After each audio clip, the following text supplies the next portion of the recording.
चण्डीकवचस्य ब्रह्मा ऋषि अनुष्टुप् छन्दः चामुण्डा देवता अङ्गन्यासोक्तमातरो बीजम् दिग्बन्धदेवतास्तत्त्वम् श्रीजगदम्बा प्रीत्यर्थे जपे विनियोगः।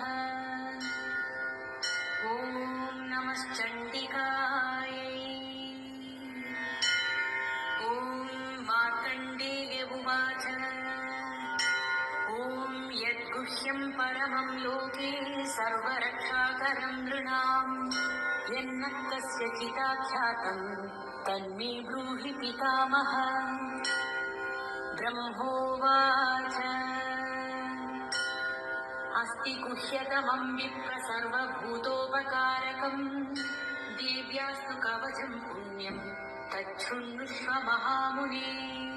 प्रथमं शैलपुत्रीति द्वितीयं ब्रह्मचारिणी तृतीयं चन्द्रघण्टेति कूष्माण्डेति चतुर्थकम् पञ्चमं स्कन्दमादेति षष्ठं कात्यायनीति च सप्तमं कालरात्रिश्च महागौरीति चाष्टमम् नवमं सिद्धिदात्री च नवदुर्गा प्रकीर्तिताः उक्तान्येतानि नामानि ब्रह्मणैव महात्मना।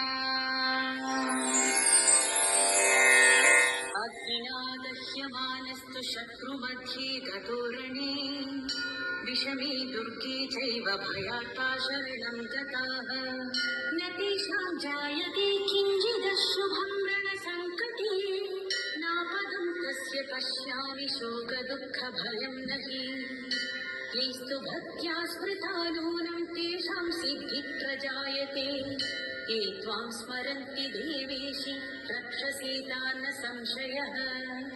प्रेतसंस्थातु चामुण्डा वाराही महिषासना ऐन्द्री गजसमारूढा वैष्णवी गरुडासना माहेश्वरी वृषारूढा कौमारी शिखिवाहना लक्ष्मी पद्मासना देवी पद्महस्ता हरिप्रिया